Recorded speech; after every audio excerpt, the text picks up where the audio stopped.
धरुनी केशव आण भागवळे पापियान कळे काही केल्या पापियान कळे काही केल्या नकळे तो देव संत संगा वाचुनी नकळे तो देव संत संगा वाचुनी वासना जाळोनी शुद्ध करा वासना जाळोनी शुद्ध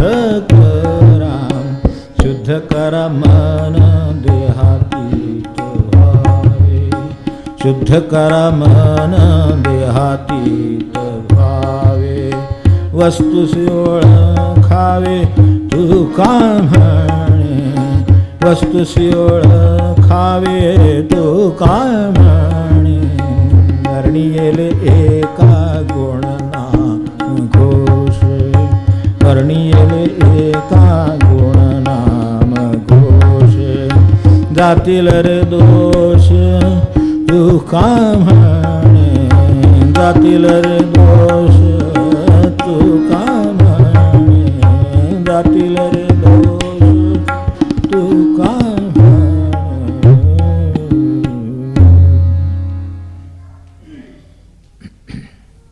इथं आपण म्हणतो मरण एका गुणनाम घोषे जातील रे दोष तू का म्हणे दोष रे जातील अनंत जन्मीचे याला वायकच सांगितलेलं आहे. त्याची आपल्याला कल्पना आहे की करू नका काही पण संत संग धरा. इतर काही नाही जमलं व्याकरण ज्ञान शास्त्र पुराण काय कुठला ग्रंथ काही नाही जमलं एका गुणनाम घोष आहे. दोन्ही गोष्टी आहेत. एक गुणाचाही घोष आहे नामाचाही घोष आहे दोन्ही आहेत. आणि त्याचबरोबर गुणनाम घोषही आहे. ज्यावेळेला आपण भगवंताचं कुठलंही नाम उच्चारतो त्यावेळेला नामघोष तर करतोच. नुसतं राम राम राम राम हा सुद्धा घोषच आहे. पण त्याच्याबरोबर रामाचे जे गुण आहेत त्याचाही घोष आहे. कुठलाही आपण कुठलाही घ्या तो ज्यावेळेला हा दत्त दत्त म्हटलं तरी सुद्धा त्याच्यात सगळे येऊन जातं. मग तो सगळा अवधूत पंथ येऊन जातो. तेव्हा त्याच्यात जे गुण आहे त्याचा सतत मनावर ज्या वेळेला प्रवाह होईल आणि त्यानं मन शुद्ध होईल चित्त शुद्ध होईल तेव्हा हे शेवटी जे म्हटलं आहे शुद्ध करा मन देहातीत व्हावे वस्तूसी ओळखावे तुका म्हणे. आता यात पर्याय सांगितले अनंत जन्मींचे दोषरे जातील अनंत जन्मींचे पाय त्या देवाचे न सोडावे पाय निश्चय तो करा. जे आपल्या सद्गुरुला अमृत बघतोय त्यामध्ये आपल्याला अंतशत्रू किंवा अंतर्दोष हे जे आहेत त्याचे विविध प्रकारचे समोर येत आहेत गोष्टी. त्यात जे होईल ते काय होईल किंवा होईल पण त्याच्यातले एक दोष इथे आहे त्याचा संबंध आहे. न सोडावे पाय निश्चय तो करा. तेव्हा त्याच्यातला मनाचा निर्धार न टिकणं हा मनाचा दोषच आहे. मनाचेच निर्धार आजपर्यंत अनेक होतात आणि तेच मोडतात आणि मग आपल्याला जे कळलेलं आहे जे आपण अंमलात आणलं आहे जे आपल्याला उपयोगी पडलेलं आहे तरीसुद्धा ते पुढे टिकत नाही.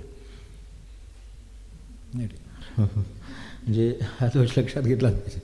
म्हणून तिथं असले तरी इथे उल्लेख केला म्हणतो की न सोडावे पाय निश्चय तो करा. आता हे त्यांनी तर सांगितलंच वर्णी येले का गुणनाम घोषे जातील रे दोष तुका म्हणे. हे नक्की दोष जातील गुणनाम घोषाने जातील. ज्याला अधिक काही करता येण्यासारखं असेल तर त्याने अधिक काही करावं. कितीतरी पूरक साधनं ज्याच्या त्याच्या मनाच्या ठेवणीप्रमाणे आहेत पण तरीसुद्धा काही नाही जमलं तर गुणनाम घोष नुसता चालू आहे. नाम घेतो आहे आणि तिकडे गुणाचं स्मरण करतो नाम घेतो गुणाचं स्मरण करतो असं करतो आहे. त्याच्यावर त्या गुणांचं इतका पगडा बसतो किंवा हळूहळू इतकं ते झिरपतं की ते आपोआपच दोष बाजूला काढतं. किंवा एखाद्या औषधाने जसं मुळाशी जाऊन ती गोष्ट दोष त्याच्यातला असेल तो काढावा किंवा काय जंतू असतील तर ते निघून जावेत तशा पद्धतीनं हे गुणनामघोषाने हे काम होतं.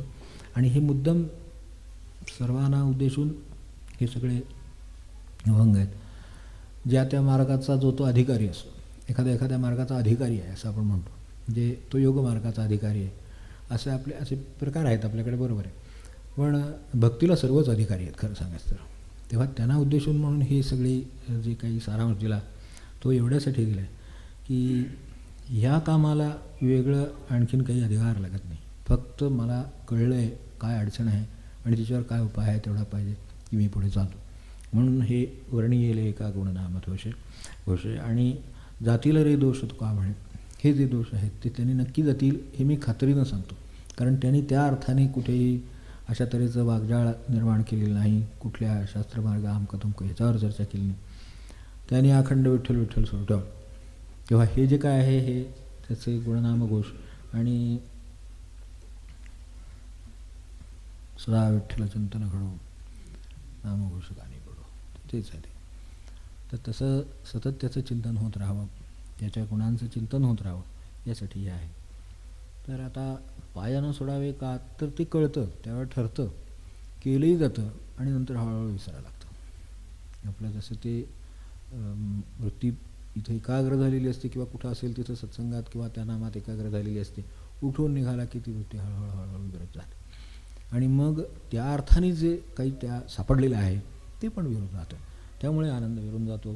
तर हे किंवा त्याचं भगवंताचं स्मरण आहे ते विरून जातं. तर हे आनंद जन्मीचं आहे हे त्यातलं लक्षात ठेवण्यासारखं आहे. दोषरे जातील आनंद जन्मीचे. आनंद जन्मीचे म्हणण्यापेक्षा लहानपणापासून आत्तापर्यंत एवढं म्हटलं तरी खूप झालं. त्यातसुद्धा इतके दोष करून ठेवलेले आहेत. स्वभावाने यांनी क्रोधाने कामाने कशाने असू देत इतक्या प्रकारचे दोष त्या ठिकाणी निर्माण केलेले आहेत की एक एक एक उचलून ठेवायचं ठरवलं तरी हे आनंद जन्मीचे आहेत म्हणावंच लागेल. शेवटी इतकं एका जन्मात आपण सुद्धा दोष करू शकणार नाही. दोष तरी करायला तेवढं आयुष्य पाहिजे माणसाला, तेवढे ते सुद्धा नाही. त्याच्या एवढ्याशा आयुष्यात ते एवढे ढीग गोळा करतो. मग म्हणून हे आनंद जन्मीचं म्हणणं त्या अर्थाने बरोबरच आहे. बाकी सूक्ष्मात तर बरोबर आहेच, पण दोषरे जातील अनंत जन्मीचे तर त्याच्यामध्ये स्थूल असतं ते कळतं. दोष आहेत स्थूल आहेत आणि काही सूक्ष्मातही आहेत. किंवा जसं तमोगुणात दोष हे पटतं, रजोगुणात दोष हेही पटतं, पण सत्वगुणात दोष हे पटत नाही. तिथे पुन्हा एक दोष आहे परत. म्हणजे इतके ते सूक्ष्म आहेत की सात्विक कार्याचा सुद्धा पुन्हा एक दोष परत आहे की हे मी केलं तर हे मी नाही केलं. त्यांची इच्छा होती म्हणून झालं, त्यांना ते करून घ्यायचं होतं म्हणून घेतलं आणि ते माझ्याकडून करून घ्यायचं म्हणून माझ्याकडून घेतलं. ह्यापेक्षा काही नाही. ते दुसऱ्या कोणाकडून जसं काडीकडून उत्सव करून घेईन महाराज म्हणतात तसं आहे ते. त्यावेळेला त्यांना ही काडी बरी वाटली म्हणून या काडीकडनं करून घेतलं. एवढंच लक्षात ठेवलं तरीसुद्धा त्यांना काय जे अभिप्रेत आहे तिथेपर्यंत आपण जाऊ शकतो की दोषरे जातील अनंत जन्मीचे. त्यातले हे स्थूल सूक्ष्म हा प्रकार आहे. त्या आपल्याला हा सूक्ष्म विषय माहिती आहे त्यामुळे त्याबद्दल मी काही बोलत नाही, फक्त उल्लेख करतो की स्थूलात दोष आहे. आपल्याकडून चुकून हाताला लागलं काय म्हणा किंवा दुसऱ्याकडून लागलं जखम झाली तर त्यावेळेला रक्त वाहिल्यानंतर ते धुवून टाकलं, पाण्याने भरून आलं, ते त्याचं त्याने भरून येतं. तर त्याची यंत्रणा चिरट ठेवलेली आहे, त्याने ते भरून गेलं. फक्त थोडा वेळ शांत राहिलो तर आपलं हे आहे असं भरून येतं. साळ्या लाळेमध्ये गुणधर्म आहे. नुसतं एवढी लावली तरीसुद्धा त्या लाळेने सुद्धा ते शरीर भरून यावं किंवा ती जखम जुळून यावी एवढी यंत्रणा त्यातच आहे. पण हे काय आहे स्थूल आहे म्हणून कळतं की अशा पद्धतीनं हा दोष राहिला. ठीक आहे, चुकून लागलं किंवा कोणाकडून लागलं तर ते लागलेलं आहे ते बरं होण्याचा जो दोष आहे, त्या ठिकाणी लागलेल्याचा जो दोष आहे तो बरा करणं तो समोर आहे आणि त्यामुळे आपल्याला लक्षात येतं दुसऱ्या दिवशी की ते खरचटलं आहे आणि आज ते बरं झालेलं आहे. हा जो दोष आहे कळायला आपल्याला पटकन समजतो, पण सूक्ष्म दोष कळत नाही. कारण स्थूलातल्या दोषांना लगेच एक कुठे काही तासाचा, कुठे काही म्हणजे काही 8 तासांनी, काही 4 तासांनी. आपण म्हणताना रक्त थांबतं तर ते 4 तासांनी थांबतं, वाहिलं तरी 4 तासांनी थांबेल का 8 तासांनी थांबेल. असे प्रकारचे जे वेगवेगळे दोष आहेत जिथे जिथे आपल्याला वाटतं त्या ठिकाणी ते भरून येण्याची यंत्रणा ही काही तासांची आहे, काही दिवसांची आहे. हे 7 दिवसाचं आहे, हे 14 दिवसाचं आहे, 1 महिन्यानं होईल, ठीक आहे.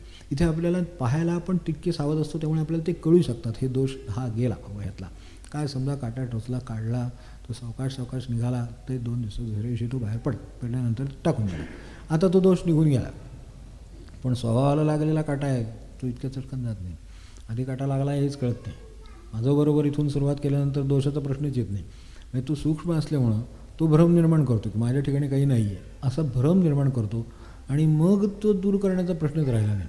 आता त्यातून चुकून संकीर्तन केलं किंवा काही असं तऱ्हेनं गुणनाम घोष जो आहे तो चालू असला तर कदाचित लक्षात येतं की अरे काहीतरी आहे, आपल्याकडे पण चूक असली पाहिजे असं मनाशी येईल आणि मग हे सुरू होईल काम. तेव्हा ते जसं लावून आलेलं आपल्याकडे धने पेरतात ते याच्यावर किल्ल्यावर ते लगेच धान्याचे लगेच उगवून येतं. त्यामुळे ते पेरायला पटकन बरं पडतं. तिथे हिरवळ निर्माण करायची आहे तर ते आपलं धडे टाकले की भराभरा आपल्या लहानपणी मुलं किल्ले करतात तसं ते चटकन उगवून येतं. त्यामुळे ते उगवताना काय 2-4 दिवस 8 दिवसात लगेच किल्ल्यावर एवढी हिरवळ तयार होते. कारण लगेच टाकलेलं बीज आणि लगेच त्याला 4-5 दिवसात आलेला अंकुर, 4 दिवसाचा अंकुर यायला फक्त 4 दिवस पुरतात. पण हे अक्रोडाला 60 वर्ष लागतात. म्हणजे बीज लावलेलं आहे तो उगवायला 60 वर्ष लागणार. आंबा लागतो आपण बघतो त्याला किती वर्ष लागतात त्याच्या जातीप्रमाणे तर तेवढी वर्ष लागतात. मग अशी 60-60 वर्ष लागत असतील तर कुठेतरी जन्माचा कट पडणार मध्ये. आपल्या जो मृत्यूचा आहे तो कट पडेल आणि तिथून पुढे ते मग उगवेल प्रारब्धाचा दोरा ते जे आहे तसं ते उगवतं. तर आपण तर लावलेली दिसत नाही पण फळं आलेली मात्र दिसतात. तेव्हा आता फळं आली आहेत ती अक्रोडाची आहेत किंवा चांगली आहेत म्हणून बरं वाटतं. बाकीची फळं सुसायला नको वाटतात. आणि मी तर काही केलेलं दिसत नाही कारण मध्ये हा कट आहे ना ह्याचा तर तुकडा पडला आहे मध्ये, त्यामुळे तिथे मृत्यू झाला. तिथून पुन्हा जन्म झाल्यावर आपण तर काय जन्मात काय की बरोबर आहे तुमचं. बरेच वेळा जसं आपण तर काय केलं नाही आणि असं कसं झालं. तुम्ही काही न करता असं काही होणारच नाही ना. काहीतरी मी केलेलंच आहे. आता ते मला कळत नाही हा काही दोष नाही. डॉक्टरनं सांगतात काही नाही हो सगळं अगदी पथ्य पाळून होतो. मग तुमचं पोट कसं काय बिघडलं, का बाहेरचं येऊन काय ऑपरेशन करून गेलं आहे का पोटावर, काही नाही आपलंच पोट दुखते त्याचा अर्थ काहीतरी असलं पाहिजे. आता ते चुकीचं बरोबर तुमच्या लक्षात आलं नसेल, खाल्लेलं लक्षात नसेल, रात्री गेलो होतो बाहेर कुठेतरी जेवायला तिथलं काय होतं ते आता आठवत पण नसेल, तर असं काहीतरी असेल असं ते सांगतात की ते काहीतरी झालेलं एवढं नक्की. आता काय झालेलं आहे ते त्यांच्या सूक्ष्मदृष्टीला कळतं. मग ही शारीरिकदृष्ट्या पाहणाऱ्याची एक सूक्ष्मदृष्टी त्यातल्या तज्ज्ञ माणसाची असेल तर जो जन्म पाहत शकतो त्याची सूक्ष्मदृष्टी किती शोधून काढत असेल तर त्याला हे कळतं. म्हणून त्याला लागणारा काळ जास्त असतो त्यावेळेला त्याचं फळ येतं. मग 60-60 वर्षांनी फळ येतं मला काय करणार. अशी पण झाडं आहेत इतक्या वर्षांनी त्याची फळं येतात. आणि म्हणून इथे जे म्हटलं जोशरे जातील अनंत जन्मीचे फक्त यासाठी काय करा का पाय त्या देवाचे न सोडावे असं ते सांगतात काही वेळेला. हे आता असं आहे आजार असा आहे औषध घ्यावं लागेल, किती काळ घ्यावं लागेल हे सांगता येत नाही. जे काही दोष आहे तो दूर होईपर्यंत घ्यावं लागेल म्हणजे किती हे सांगता येत नाही. पाय ते न सोडावे वगैरे जे म्हटलं आहे ते किती काळ तर किती काळ नाही पूर्ण शुद्ध होईपर्यंत. शुद्ध झाल्यानंतर आता देवाचे पाय हा विषयच उरत नाही. तुम्ही स्वतःच जिथं देवस्वरूप होता तिथं आणखीन कोणाचं स्मरण करायचं आणि कोणाचे पाय धरायचे काही प्रश्नच राहत नाही. इथपर्यंत ते ठेवायचं आहे. त्यांना असा अभिप्रेत आहे. आणि मग न सोडावे पाय निश्चय येतो कारण याच्यासाठी ती सहज मनात आल्यानं आता मी करतो असं इतकं सोपं नाही. आपण मी करतो म्हणलेलं आज आठवणार नाही अशी अवस्था आहे. मग घेतो म्हटलं ते आज सकाळपासून आता असं 1 तास बसायला ठरलं काय ते आपल्याला दुसऱ्या दिवशी आठवत पण नाही. 2 दिवस होतं आणि पुढे 2-3 दिवसात हळूहळू ते नाहीसं होतं. तर हे कसं नाहीसं होतं मग त्याचं ते आपल्याला करताना त्याची इंटेन्सिटी किंवा त्याचं काही महत्त्व नव्हतं का कळलं नव्हतं का कळलं. पण तरीसुद्धा पुढे कदाचित व्यवहाराने असेल आणि बहुतांश आपल्या स्वतःच्या बेसावतेने असेल किंवा मनाच्या स्वभावामुळे असेल हळूहळू ते निघून जातं. तेव्हा ते न सोडावे असं जे मुद्दम सांगावं लागलं त्यांना ते पाया न सोडावे कोणत्याही प्रकारे असेल. तो भजनाने करेल तो मार्ग त्याचा पाय धरण्याचा भजनाने असेल प्रत्यक्ष असेल दर्शनाला जाईल त्याला काय जे ग्रंथ वाचतोय त्यात मिळेल कशा तरी मार्गाने काही न पण ते करावं. पाय न सोडावे त्या देवाचे न सोडावे पाय निश्चय केल्याशिवाय होणार नाही. प्रथम निश्चय तो करा. गुरुवचने भवसारा निश्चय पूर्ण करा. तिथे निरंजन स्वामी असेल तरी निश्चय ठाम तोच. 1 वर्ष 7 दिवस म्हणजे 1 वर्ष 7 दिवसच 1 वर्ष 13 दिवस म्हणजे 1 दिवस 13 दिवसच. त्याच्या पुढे काही नाही. वर्षभर दुसरं कसलंही व्यवधान नाही डोक्यात. फक्त एक मार्गाने चालत राहायचं. कुणी गुरु भेटतोय का बघायचं त्यांनी मार्ग दाखवला तर आणखीन त्याच्या पुढे जायचं. नाही मिळालं तर शोधत राहायचं. आणि शेवटी कुणाला गुरु प्रत्यक्षात नाही मिळाला तर देव हा गुरु आहेच. तो कधीही तुमच्यासमोर उभा राहायला तयार आहे. ध्येय तर ठरलेलं आहे. ते जसं निश्चय आहे तो 1 वर्ष 7 दिवस झाले तर निश्चित काही फरक पडलेला नाही. आणि त्यामुळे गुरुची गाठ आधीच पडली आणि त्याने उलटा आशीर्वाद देऊन मार्ग देऊन पाठवून दिला की होईल काम तुझं जा तुझा एवढा निश्चय आहे प्रश्न येणार नाही. तर न सोडावे पाय निश्चय तो करा आणि आळवा शारंग धरा भावाबळे. तर ती भगवंताला किंवा विष्णूला किंवा काय आपलं दैवत असेल त्याला मी म्हणजे त्याला आळवा एवढ्यासाठीच म्हटलं की आपला भाव त्याच्यासमोर नेत जावा. कारण शेवटी भावाशिवाय काय होणार नाही. भावाने जे होईल ती इतर कुठल्या कर्माने होणार नाही. इतकं भावात सामर्थ्य आहे आणि तोच सर्वोच्च आपल्या दृष्टीनं घेण्यासारखा इथे जे. आणि त्यासाठी मनुष्य काय राग आळवतो तर त्यावेळेला राग म्हणजे संगीतातला रागही आळवतातच हां, आणि इकडचा रागही आळवतात. तिथे फक्त दोन्हीचे परिणाम एक उचलून खाली फेकतो, मनाला दुखवतं, आणि दुसरा वरून येतो आणि मनाला आनंदात ठेवतो. तेव्हा ह्या दृष्टीने त्याच्याकडे बघा, तर यात रागसुद्धा तो मी म्हणतो अगदी चांगला घेऊ आपण. तर चांगला जो राग आहे, संगीतातला राग आहे, तो सुद्धा तो आळवतो. आणि त्याला असं सगळीकडून त्यात समरस व्हावं असं वाटत असतं. आळवणी म्हणजे काय आहे? एक तर माणसाचे त्याचा भाव आहेच आहे, पण त्याच्याबरोबर समजा काय मारवा चालला तर हा स्वतः मारवा झाला तर तो मारवा होतो खरं. मी काही गा, तुम्हाला जे गायचं आहे ते गा, मधु ते काय तुम्हाला गायचं घ्या, पण जे गायचं आहे त्यात तो इतका तादात्म्य त्या मारव्यात झालेला आहे की प्रत्येक स्वराबरोबर तो तिथं चालला आहे आणि हळूहळू तो तेच झाला. जसं ते झेन गोष्टीमध्ये ते कुठं आहे ते बघून सांगतो म्हणाला तो चित्रामध्ये, तसं आहे. चित्रात ही वाट कुठे जाते म्हणलं 1 मिनिटात बघून सांगतो, म्हणून सगळं चित्रात चालत गेला. म्हणजे काय चित्राची त्याची तादात्म्यता असेल ते काढतानाची, की त्याच्यामागं काय आहे बघून यायला तो भिंतीत जायला तयार झाला, तो भिंतीत गेला नाही मग. अशी झेन गोष्ट आहे, ते आपल्याला आठवत असेल तर तसं तो भावबळ आहे ते. त्यामुळे हे, आणि म्हणून आळवा, पण आळवा नुसतंही आळवा नाही, तादात्म्य होण्यासाठी आळवा. म्हणजे भाव आहेच, पण तो भावबळाने तो निश्चय पार पाडावा, आपल्या हातून पडावा, याच्यासाठी आळवा. आळवा शारंगधरा भावबळे, ते शारंगधर असं आहे मुळामध्ये, बरोबर. काय शारंगधरा हे आलं आता सोपं करून आलं, म्हणजे त्याला जे आपल्याकडे म्हणजे एक प्रकारचा दोषच आहे तो, पण ते आहेत तसे आपले व्याकरणशास्त्राप्रमाणे ते आहे. पण येऊ दे, त्याचा जो दोष आहे तो मूळ शारंग हा आहे. तर ते शारंग हे विष्णूचे धनुष्याचं अशाचं असं नाव आहे ते त्याचं. तर ते एक ठीक आहे, एक त्याचं धनुष्य आहे, तर ते धारण करणारा तो, अशा अर्थाने म्हणजे तो देव, त्या अर्थाने विष्णू. ते शारंगधरा हे म्हणायला सोपं आहे, शारंगधर हे म्हणायला कठीण आहे. म्हणून ते सोपेपणाची जी व्याकरणात एक त्याला विभाग केलेला आहे, तर त्यानुसार ते वर्णविशेष विश्लेष होऊन तो तसं झालं. तर त्यातून मूळ एवढंच म्हणायचं आहे की तुम्ही भगवंताला आळवा, भावबळे आळवा. आणि भावबळे म्हणजे एवढं की तुझं येणार नसेल तर धरून आणणे. भगवंताला धरून आणणारा भक्त असेल तर भगवंत म्हणेल तू धरून नेण्यापेक्षा मीच येतो. तू धरून नेताना कसं नेशील कोणा ठोक, तुझा एवढा आत्ता भाव आलेला आहे तुला की कुठल्याही क्षणी तू नेशील, तर धरून या केशव आणा भावबळे. पण ह्यातलं पापिया न कळे काय केल्या. हे जे काय उद्योग आता आपण बोलतोय सगळा, हा समजा एक काय 15 मिनटं बोललो असू तर 15 मिनटं तर त्याला ह्यातलं काही शरत नाही. म्हणताय कुठले अनंत जन्मीचे दोष आणि कुठले काय, आणि पाय देवाचे नसळे काय, ते भावबळे आळवा काय, काही त्याच्यावर परिणाम होत नाही. अपेक्षितच आहे तसं, कारण पापिया न कळे, ते पापिया म्हणजे पडदा पडलेले डोळ्यावर बसला की काय नाही, त्यामुळे दिसत नाहीसं झालेलं आहे सगळं. तेव्हा डोळ्यावर पडदा आला, सारा आला म्हणजे दिसत नाहीसं होतं. तसं मनुष्यातलं देवत्वावर पडदा पडला, सारा आला म्हणजे त्याला ते दिसत नाहीसं होतं. मग तो म्हणतो कुठं आहे. एखादा अंध मनुष्य असावा आणि त्याला काहीही न दिसावं, आणि एवढं जग पसरलेलं बाकीच्यांना सगळ्यांना दिसत असावं, तशा ज्या वेळेला अवस्था असते तशी ही अवस्था आहे. पापियाची अवस्था ही ती आहे. म्हणून पापिया न कळे काही केल्या. म्हणून निदान एवढं तरी मी प्रार्थना करतो नेहमी की आपल्याकडे ध्यानाला बसताना वगैरे सुद्धा तसं सांगितलेलं आहे की आपण डोळे मिटून ध्यानाला बसावं. पण त्याच्याचबरोबर म्हणजे त्याला ते जी पापणी आहे ती अर्धोन्मेलित असं म्हणले आहे, तर ती थोडीशी उघडी ठेवावी. कारण झोप तमोगुणी आहे, तिला मिटलेले डोळे फार आवडतात. ते आपण भगवंतासाठी मिटलेले आहेत खरं म्हणजे, पण ती म्हणते आणायचे मिटलेत, टाका जाळं की तू झोपतो. त्यामुळं तसे त्या ध्यानामध्ये सुद्धा सांगताना खरं सांगायचं तर की किंचित डोळ्यांचे हे असावं, उघडलेले असावे, तर ते अर्धोन्मेलित जे मिटलेलेच आहेत पण अर्धोन्मेलित आहेत असे थोडेसे उघडलेले आहेत अशा अवस्थेत, म्हणजे जाग टिकून राहावी की मी हे काय करतो आहे याची जाग त्याला टिकून राहावी, आणि त्याचं ध्यान हे निश्चय हे सगळं टिकून राहावं यासाठी आहे. तसं पापियाची अवस्था ही आहे. पापिया नकळे काही केल्या, नकळो येतो देव संत संगा वाचून. सर्वसामान्य मनुष्य झाला तरीसुद्धा त्याला सत्संगाशिवाय हे कळत नाही की नक्की हा व्यवहार काय चालला आहे. आज आपल्या जीवनात ह्या घटना का घडतात, ह्या घटना कशा बदलता येतील, त्या कोणत्या प्रकारे बदलल्या गेल्या पाहिजेत.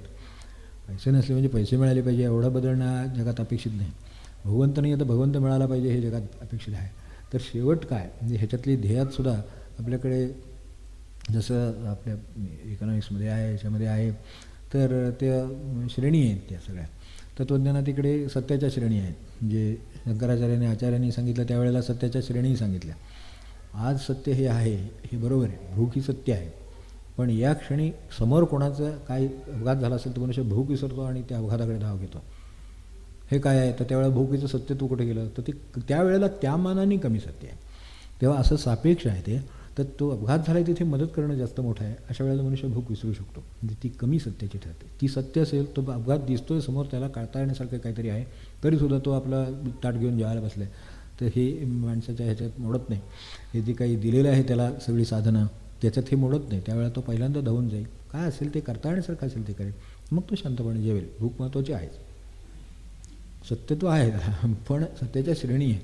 तर त्या अर्थाने जशा श्रेणी आहेत तसं इथे ह्या संत संघामध्ये हे कळतं की यामध्ये नक्की प्रवास काय आहे, नक्की मला काय करायचं आहे, नक्की माझी स्थिती कशी आहे आणि मला काय गाठायचं आहे. तर त्यामध्ये ध्येयाच्या सुद्धा श्रेणी आहेत. अर्थशास्त्रामध्ये जशा काही श्रेणी दिलेल्या आहेत तर तशा तऱ्हेच्या इथे पण श्रेणी दिलेल्या आहेत. त्या अध्यात्मशास्त्रामध्ये पण श्रेणी आहेत.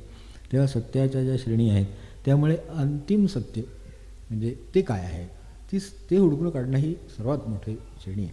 भूक ही अगदी प्राणी श्रेणी आहे. त्याच्या वरच्या ह्या सगळ्या श्रेणी आहेत. मग मनुष्य ही श्रेणी आहे, त्याच्याही काही श्रेणी आहेत, त्यातही मनुष्याच्या ध्येयांच्या श्रेणी आहेत. तर त्याप्रमाणे ते टप्प्याटप्प्यानं अधिक वर जाऊन अंतिम माझं ध्येय कोणतं, ते ध्येयाच्या सुद्धा अशा श्रेणी लागल्या. त्या श्रेणीमध्ये ते कळतं की अरे भगवंत हे मिळवणं हे माणसाचं काम. तर नकळे तो देव संत संगा वाचली, त्यात नकळे तो देव असं म्हटलेलं आहे. त्याचा अर्थ देव कळतो, कळत नाही असं नाही, पण ज्या अर्थाने कळायला पाहिजे तो देव कळत नाही. म्हणून आपण संतांच्या आरतीचा जो विषय आहे की मिथ्या अशुद्ध देव गेले शुद्ध देवासे स्थापिले, हे कार्य संतांनी म्हणजे जन्मोजन्मी केलेलं आहे. त्यांचे जितके जन्म झाले असतील त्या जेवढे संत जन्माला आले प्रत्येकाने अशुद्ध देव बाजूला काढायचा प्रयत्न केला. कारण ते पुटं चढतात आणि मूळ मारुतीची मूर्ती का गणपतीची मूर्ती हे सुद्धा दिसत नाहीसं होतं. असं अनेक ठिकाणी होतं. तसं आपल्या आचारामध्ये अनेक ठिकाणी होतं. मग ते मूळ देव त्यातला शोधून काढतात. ते जसं हे बाजूला करावं आणि मूळ मूर्ती कुठली आहे ती स्पष्ट करावी हे जसं असतं तसंच काम माणसाच्या देवाच्या कल्पनांच्याबद्दल असतं. तेव्हा त्या कल्पना त्याच्या हळूहळू शुद्ध करून काय आत्माराम आहे तो त्याला शेवटी दिला. प्रत्येकाने काम हेच शेवटी केलं. ज्ञानेश्वर महाराजांनी एवढं लिहिलं. त्यांनी हरिधर्म गुणगोष्ठ ते आहेच, त्यात सगळं आलेलंच आहे, ते हरिमुखेपणामध्ये आलं. पण तरीसुद्धा सगळं स्पष्ट करण्यासाठी एवढी ज्ञानेश्वरी सांगितली. त्याला कर्तव्याला प्रवृत्त केलं, त्यांनी त्याचं कर्तव्य करावं एवढंच त्याचं काम आहे असं सांगितलं. हेही केलं, त्यात संघर्षही झाला, काय व्हायचं ते झालं, पण ते होणारच होतं. तर त्या अर्थाने त्याला त्यासाठी प्रवृत्त केला. मोहाने आपल्याला कर्तव्यापासून बाजूला जायला लागू नये एवढ्यासाठी ते सगळं सांगितलं. पण हे सगळं 18 अध्याय सांगून पुन्हा अमृतानुभव म्हणून सांगितला परत. खरा अनुभव आता आहे हे सांगितलं आणि तेच समर्थाने एवढा दादवत सांगितलं आणि शेवटी आत्माराम सांगितला. ह्या प्रत्येकाचं म्हणणं शेवटी मूळ देवाची कल्पना तुमची काय आहे आणि ती किती शुद्ध होऊ शकेल. तर ती ज्यावेळेला खरं म्हणजे सर्वार्थाने शुद्ध होईल त्या तुमच्या लक्षात येईल की तुम्हीच देवात, आणखीन काही करायचं कारण नाही. फक्त आता जबाबदारी ही आहे की मी देव आहे, त्यामुळे देवाने कसं राहावं अशी आपली अपेक्षा असते तसं मला राहावं लागणार. आणि त्यामुळे हा आत्माराम परवडत नाही पटकन पटतही नाही. कारण तसं राहणं कठीण असते हो. ते देवाचं आकाशासारखं राहणं आहे. ते सगळ्याकडे तटस्थ म्हणून पाहतो तू, बाकी काय करत नाही, कशात काय ढवळढवळ नाही, काय नाही. तर हे जे आहे त्याचं देवाचे राहण्याचे जे गुण आहेत ते सगळे गुण म्हणजे एक येत जाणं म्हणजे देवाची कल्पना खऱ्या अर्थाने शुद्ध होणं आणि खऱ्या अर्थाने अंतरंगी आत्माराम आहे गोष्ट खरीच. तर तशी प्रत्येकाकडे आहे. तर तो नकळे हा खरा देव कळत नाही, तो संत संघ वाचून कळत नाही. आणि वासना जळवणे शुद्ध करा, ज्या त्याच्या भोवती वेटोळ घालून बसलेलं आहे सगळं ते सगळं जळवून टाकणं आणि शुद्ध करा. म्हणून मिथ्या अशुद्ध देव गेले शुद्ध देवाचे स्थापिले. तर त्यांनी शुद्ध देवांची स्थापना केली म्हणजे काय, त्यांनी झाडातला देव दाखवला, माणसातला देव दाखवला, दगडातला देव दाखवला, सगळ्यातला देव दाखवला आणि शेवटी सांगितलं आता तुझ्यातला देव बघ. त्यांनी शुद्ध कसं करीत गेलेत ते बघितलं तर आपल्याला लक्षात येईल. त्यांच्या कल्पना शुद्ध करा, वासना जाळवणे शुद्ध करा, शुद्ध करा मन.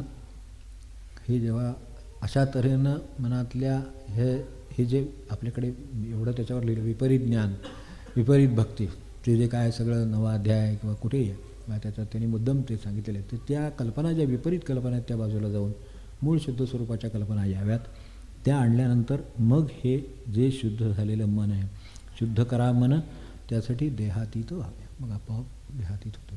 ह्याच्या बाजूला जायला तयार होतो. आपण देहातच राहायला तयार आहे. त्यांचं म्हणणं थोडं देहाच्या बाजूला जा, बघा मग काय परिस्थिती आहे ते कळेल. आरशात जसा मनुष्य बघतो स्वतःला तेव्हा तो स्वतः कसा आहे हे निदान देहाने तरी त्याला कळतं. तसं त्याच्या त्या संबंधामध्ये, त्याच्या त्या कर्मामध्ये त्यांना बाजूला उभं राहिलं की अरे हे कर्म याचं आणि त्याचं असतं तर मी काय म्हणलं असतं, ते माझं आणि त्याचं आहे, मग मी आता काय म्हणतो आहे, यातला फरक लक्षात येतो. त्यामुळं ते आपला तो बाळ्या ते जे आहे तसं ते लगेच कळतं. हे कर्म माझं आहे म्हणून मी समर्थन करतो किंवा बरोबर आहे म्हणतो, हे त्याचं आहे म्हटलं तर मी बरोबर म्हटलं नसतं, मग का म्हटलं नसतं, मग मी कोण, त्याचं स्वरूप काय, असं ते सगळं बरोबर मनुष्य जायचं तिथे जातो. त्या अर्थाने हे करता करता मन शुद्ध होतं. शुद्ध करा मन देहातीत व्हावे, आणि देहातीत झाला तरच वस्तूशी ओळखणं शक्य आहे. इथे वस्तू म्हणजे भगवान ज्या अर्थाने वस्तू मात्र असे खूप शब्द वापरले जातात. गुरुदेवांच्या याच्यात तर भगवंत या अर्थाने वस्तू शब्द वापरला आणि बरोबरच येतो तसा विचार केला तर त्याला वस्तू या शब्द नुसता वस्तू म्हटलं की बाजारातल्या वस्तूपासून कशालाही तो लावला जातो हे आपल्या लक्षात येतं. त्यामुळे वस्तूशी ओळख हवी म्हणजे काय, इथे थोडं सर्वसाधारण विचार करताना अडकायला होतं. तर तिथे खरं अभिप्रेत असं आहे, सद्वस्तूशी ओळख आहे. त्याला एक नुसताच सदशब्द लावा केलं की लक्षात येते काय आहे. सद्वस्तूशी ओळख हवी. आता एकही कुठलीही गोष्ट वस्तूपासून काय, तुम्ही ज्याला वस्तू माणसाल सो वस्तू म्हणा, काय तुम्हाला कशालाही वस्तू म्हणा, हे सगळं जे वस्तुमात्र म्हणून म्हणायचं वस्तुमात्र सगळं, तर हे जे सगळं वस्तुमात्र आहे याच्याशी पाहून ताडून बघा की ते खरं आहे का. मनुष्य दिसतो तसा आहे का, नाही. आपल्याला प्रत्येक गोष्ट अशी आढळेल, मला जसं झाडाचं स्वरूप दिसतं तसं ते मूळ आहे का, नाही. असं सगळं बरं त्याचं शाश्वतता त्याच्याकडे, सत्याला शाश्वतता आहे, यातल्या कुठल्या गोष्टीला शाश्वत आहे, सत्याचे निकष आहेत ना काही, तर ते जर त्याला लावले तर सद्वस्तू म्हणून आहे तेवढीच उरते, बाकी सगळ्याचा निराश होतो. झाले साधनाचे फळं ते जे आहे त्या सगळ्यात ते आहे. तर त्यावेळेला हा सगळ्या तत्वात समुदाय उडाला असं जे म्हटले समर्थाने, शेवटचं जे काय आहे ते अप्रतिम आहे शेवटचं. तर त्याच्यात हे सगळं निराश होतं ह्या गोष्टीचा की ही आहे, हे दिसतं आहे, हेही खरं आहे. मृगजळसुद्धा दिसतं, त्या क्षणी जर तुम्ही म्हटलं तर तुम्ही लिहून द्याल की मला हे समोर पाणी दिसतं आहे, असं लिहून देता येणंसुद्धा शक्य आहे. तसं यातली प्रत्येक वस्तू म्हणून आहे इतपत लिहून देणंसुद्धा शक्य आहे. पण ती सद्वस्तू आहे का म्हटलं की जरा जवळ गेलं की ती बदलते, तिचं स्वरूप बदलतं. माणसाचं तरी काय होतं मला सांगा, ह्याच्यापेक्षा काही वेगळं होत नाही. मृगजळासारखं जसं पाणी आहे असं वाटतं आणि मनुष्य तहानेने तिथे जातो, तसा माणसा म्हणून आपल्याकडे काकासाहेब तुळपुळेने ते रिमार्क मारताना एक फार छान रिमार्क मारला आहे, तो लक्षात ठेवण्यासारखं आहे की माणसाबद्दल एखादा आदर असतो, ठीक, खूप आदराने मनुष्य त्याच्याजवळ जातो. जवळ गेल्यावर, ज्या माणसाच्या जवळ गेल्यावर आदर वाढत गेला तो खरा सद्वस्तू. ज्याच्याजवळ जाईल तसा आदर कमी होत जाईल ती खोड आहे, ती लांबून दिसणार आहे. तर ह्या त्यांनी फरक सांगताना काकासाहेबांनी बरोबर सांगितला, तो सुद्धा आपण पारखून बघा, आपल्या लक्षात येईल. प्रेम करणारा माणूस आहे, अहो त्याच्याजवळ गेल्यावर हळूहळू ते सगळं आटून जातं, ते काही नसतं, त्याची सोय असते त्याची, तो बघत असतो, हे लक्षात येतं. म्हणजे प्रेमाचं काय काय, कशाचं काय, माणसाचं काय, कशाचंही काय स्वरूप काय, तर त्यांनी ते सांगितलं ते लक्षात ठेवावं. जवळ जाईल तसं त्याच्यातलं खरं स्वरूप लक्षात येतं. मग काय, आणि खरं स्वरूप असं पण असू शकतं की आपण पाहतो त्याच्यापेक्षा आदराच्या गोष्टी तिथे आहेत, हे जवळ गेल्यावर जर लक्षात आलं तर त्याला सद्वस्तू म्हणजे काय याची थोडीशी कल्पना येईल. तर त्या अर्थाने सद्वस्तू म्हणून टिकून राहणारं म्हणून जर आपण शोधायचं असेल तर सद्वस्तू ओळख हवे. का म्हणे हे काय आहे, वस्तूशी ओळख हवे जी आहे ही सद्वस्तूशी ओळख हवे. या जगात सद्वस्तू म्हणून जर या अर्थाने आपण विचार करायला गेला तर भगवंताशिवाय काहीही मिळणार नाही, प्राणाशिवाय काहीही मिळणार नाही. दुसरं जसं प्राण हा शेवटची वस्तू मिळते माणसाला आणि तीच शेवटी जाते, तर त्या तशा तऱ्हेची सत्यता असलेली वस्तू भगवंताशिवाय दुसरी नाही. ते आपण गुरु म्हणा, त्याला भगवंत म्हणा, काय आपल्याला नाव द्यायचं ते द्या, पण ती एकच आहे. त्यामुळे ती एकच वस्तू असेल तर तेवढीच सापडेल. बाकीच्या कुठल्या तरी प्रमाणात, म्हणून श्रेणीचा उल्लेख केला, डिग्रीजचा उल्लेख केला, डिग्रीज ऑफ रियालिटी म्हणायचं ते. तर डिग्रीज ऑफ रियालिटी ह्या अशा अर्थाने आहे की आहे सत्य, तो आहे, व्यवहार आहे, हे आहे, सगळं आहे. पण आपण बघत नाही का ते दुकानं सुरू होतात, हे होतं ते आपण एवढ्या घालतो, ते दुकानातून आणतो, एक दिवशी जातो तोपर्यंत दुकानात शटर बनतो, बोर्ड काढलेलं आहे, हे काढलेले काय, कुठं करतात बडाले असतील, काय झालं असेल ते झालं असेल. पण ते एवढं सत्यमचं असत्यम झालं, आपल्याला एवढा अनुभव, आणि काय सांगावं आपल्याला, आपण ज्ञानी माणसं. तेव्हा काही करा पण शुद्ध करा मन देहातीत व्हावे, वस्तूशी ओळख हवे, तो का म्हणे लक्षात ठेवलं तरी चालेल.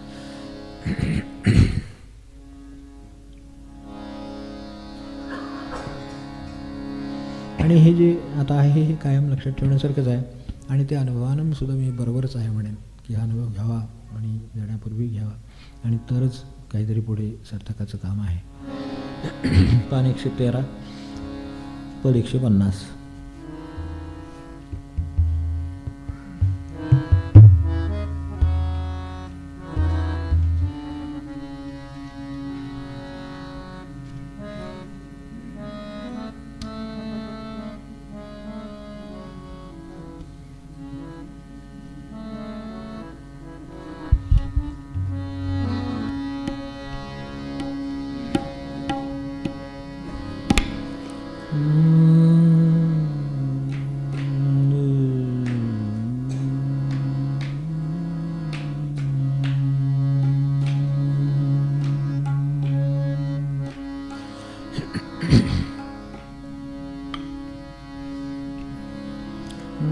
नरतनु गेल्यावर ते म्हणूया, नरतनु गेल्यावर ते म्हणूया, करशील मग काही म्हणूया, करशील मग काही म्हणूया, हरीचे गुण गाई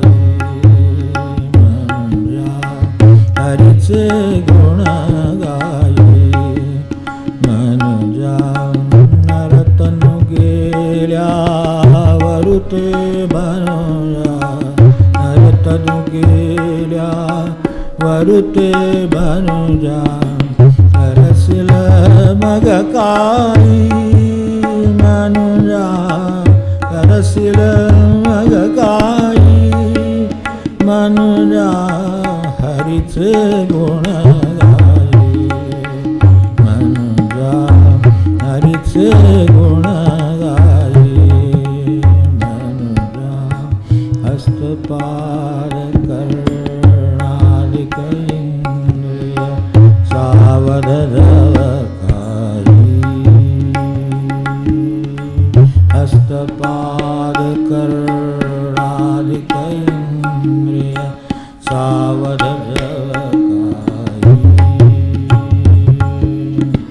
तव वरी भगवत प्रसाद सत्वरी, तव वरी भगवत प्रसाद सत्वरी, संपादुन घेई मनुजा, संपादुन घेई मनुजा, हरीचे गुण गाई मनुजा, हरीचे गुण गाई मनुजा.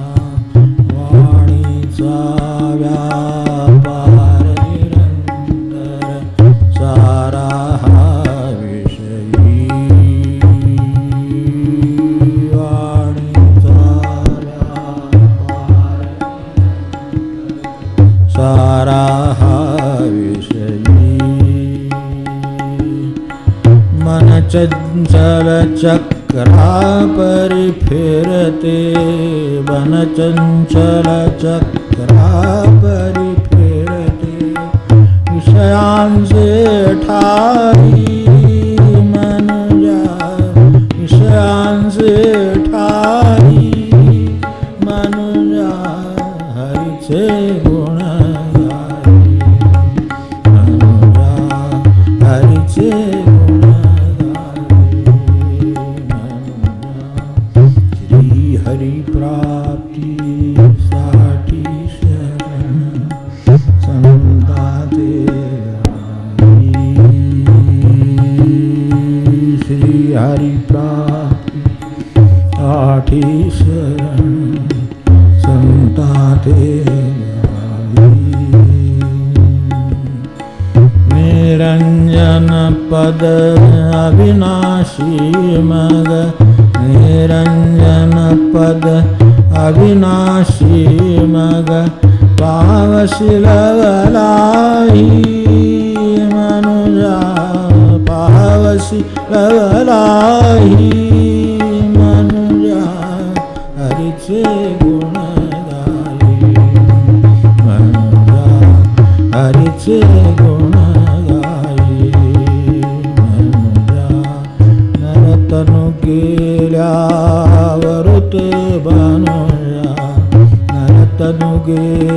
केल्यावरते मनुजा करशील मग काही मनुजा करशील मग काही मनुजा हरीचे गुण गाई मनुजा हरीचे गुण गाई मनुजा हरीचे गुण गाई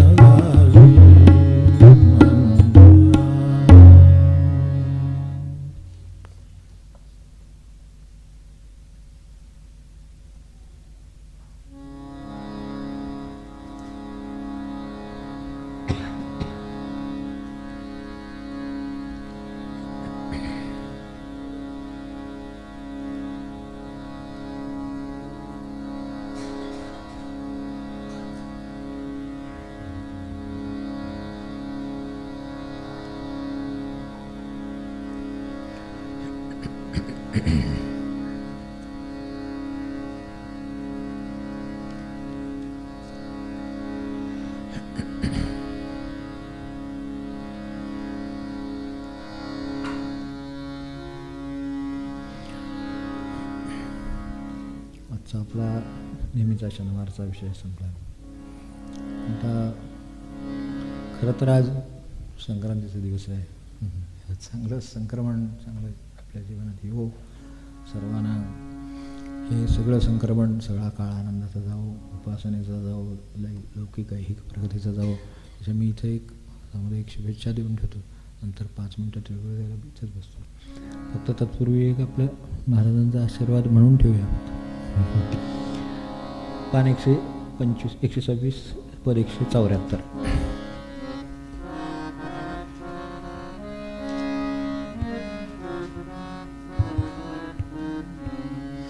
अखंड संतती संपत्ती तुम्हा असो जय प्राप्ती. अखंड संतती संपत्ती तुम्हा असो जय प्राप्ती.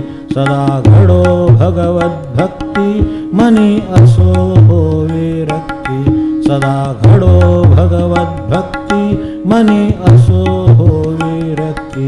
ऐसे वांछित आहे मन कृपा करील रघुनंदन. ऐसे वांछित आहे मन कृपा करील रघुनंदन. दीनदासाचे हे शब्द हाच तुम्हा आशीर्वाद. दीनदासाचे हे शब्द हाच तुम्हा आशीर्वाद. हाच तुम्हा आशीर्वाद.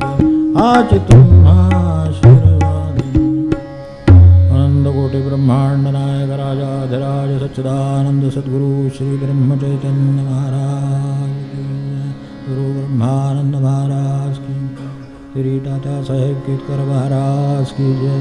श्री माणिक प्रभु महाराज की जय. जय रघुवीर समर्थ अवधूत चिंतन श्री गुरुदेव दत्त.